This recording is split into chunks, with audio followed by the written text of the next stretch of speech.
What's up, guys? I've been trying to figure out a video series to kind of do, and I think I've got it. I'm going to do a co-angler kind of, not tutorial, but kind of my thought process as a co-angler, because I fish co-anglers of the mountain division of the BFL, and thinking about jumping in at least one Central Division Toyota Series event this year, either Dale Holla or Chickamauga. Thinking about Chick, just because I've got two events on Dale. Anyway, like I don't know, but this is gonna be my co-angler, what I learned last year fishing all 5 events of the BFL Mountain Division and fishing the regional on Chickamauga, what I'm bringing into this coming season. So let's stay tuned. I'm about to jump into it, so just keep watching.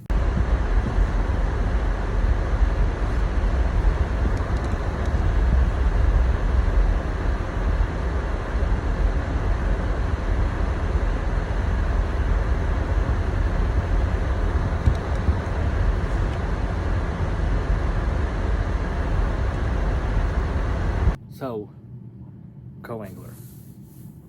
This is the rods that I'd bring early March, pre-spawn. The lake that I'll be fishing has some grass, has rocks, has laydowns, has a little bit of everything, but big thing, it has grass. There's a lot of stump fields and stuff like that in it, and rock points. So this is what I would bring, or what I will be bringing, my rod choices. So, and kind of why I'm bringing them, and yeah, why I'm bringing them, kind of explanation. So, first, this time of year, cool weather, I'm gonna bring a jerkbait rod. This is a Cobb Series Century.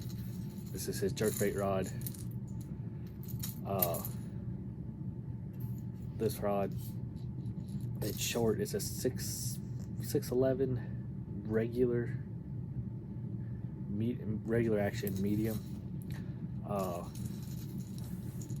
This is the same rod that I throw like a small pop or something like that on in the summer. But this time of year, got a jerkbait. I'm gonna throw a jerkbait. It's just, I throw one all year. So, secondly,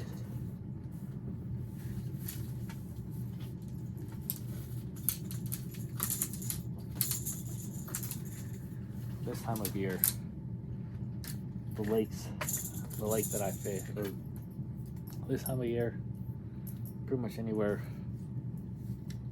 you can't go wrong with an Alabama rig. I mean, this is a BFL legal Alabama rig. 5 arms, 5 spinners, 3 hooks. I mean, all the A-rigs that I own are just like this. I have a couple that you have the screw locks on the top ones. I don't throw them much, but I'm gonna have an A-rig with me. Some kind of rod to throw an A-rig. I throw my A-rig on braid. That rod has braid on it. Just, that's, for me, that's just a no-brainer. Also, kind of a no-brainer this time of year, I'm gonna have a rod, some kind of rod that, this rod I throw primarily, I have a rod that's for lipless crankbaits and spinnerbaits. I'll have one of the 2 tied on, more depending on water conditions and where in the lake my boater decides to go. If we go to an area that has a lot of grass, I'm gonna have a rattle trap tied on. Maybe not this one, maybe a chrome blueback or some sort of red crawfish pattern. If it's an area of more rock, lay down, flooded timber kind of thing, a spinnerbait. And this is also something I can change on the fly. If we roll into an area, and I see, okay, this is a grass area, and I have a spinnerbait tied on, I can very quickly grab a trap, tie a trap on, get a trap tied on, and start throwing a trap around in the grass. This just, or vice versa. If I have a rattle trap tied on and we roll into an area that's more flooded timber, lowdowns, I might still throw the trap, maybe, but there's more of a likelihood of getting tangled up or hung up, and I can very quickly throw a spinnerbait on. Throw a spinnerbait on and start chucking the spinnerbait behind him. If he's going if he's flipping with a jig laydowns or something like that, I can right behind him, I can throw a spinnerbait for a moving bait. Maybe get some bites some reaction bites that he's not going to be able to get. That's the big key, is you don't want to be throwing. If you're going down a bank throwing a square bill, you don't want to be throwing a square bill behind him. You want to be doing something else. But square bill, no. This tournament last year, same time frame, I caught a 5.5 pounder or 5 pounder on 5 pounder in about 1.5 foot of water throwing a square bill. So I will have, this is an older Arc Rods crankbait rod. It's a 7.4 medium heavy, moderate composite rod. I really like composite rods. I can also, with this rod, if we're in an area, we're throwing a square bill and we roll into that real grassy area, my square bill's getting snagged like crazy, I can take this same rod, which has a lot of the same characteristics as this rod right here, which is the Brandon Cobb, the Cobb series Good Vibes, which is a rod designed for chatterbaits, throwing vibrating jigs. I personally throw my vibrating jigs on kind of a slower gear ratio. This is a 6.6 Revo SX on the Good Vibes, and I totally just got that tangled up in the light cord, but it's undone.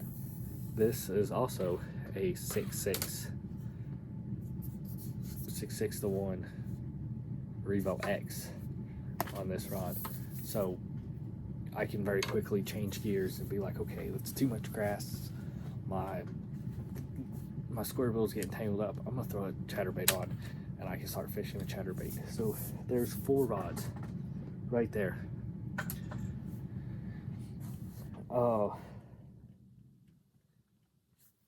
Depending on what my boater says to me, I can either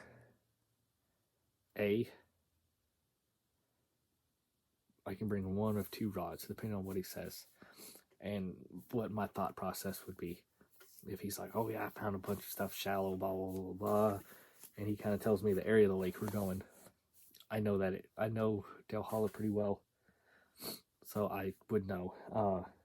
If you don't know the area of the lake and he kind of tells you how he's fishing, that would kind of change my thought process to a finesse technique to take with me.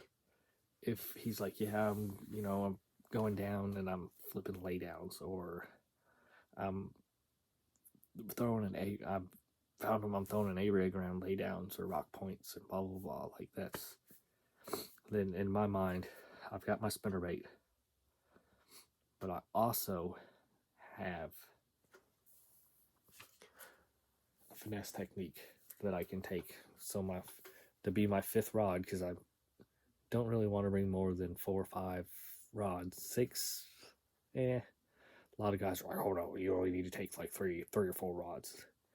Take as many as you're allowed to take if that's what you want to do. But in my opinion, this right here, this is an 1/8 ounce Pulse Lures Pulse jig with a little forktail swim bait. Take it on a little spinning rod. It's an 1/8 ounce. So I'm either going to take this finesse technique, which thrown around shallow will give the appearance of a little bait fish scurrying around in the shallows, or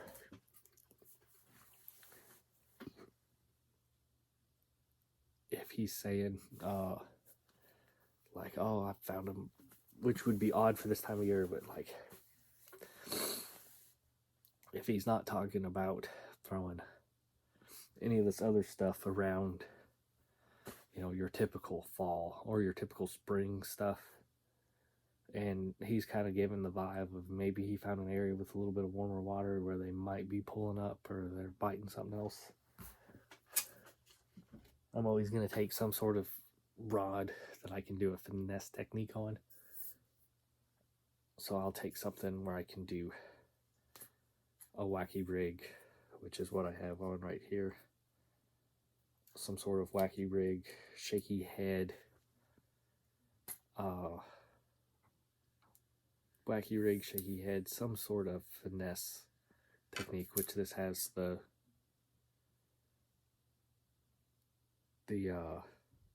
braid to fluorocarbon. Something like this is what you want to bring to kind of break up the monotony. I'm going to do another video. My next video is about kind of what baits I'm going to bring with me. I'll try to keep it a little shorter than this one. But you just kind of got to watch. And someone's pushing a cart down the hallway, or our little laundry baskets on wheels. Someone's pushing it down the hallway. If it sounds like a jet going by, but that's it. It's Sunday weekend, but somebody just pushed a cart down the hallway. But yes, a finesse technique. So that's the 5 rods I'm going to bring with me, and I'll kind of break down the tackle I'm going to bring with me in my next video. So don't forget to like, subscribe, comment. If you have any questions, go ahead and ask, and stay tuned for what this season's going to bring. Catch you later.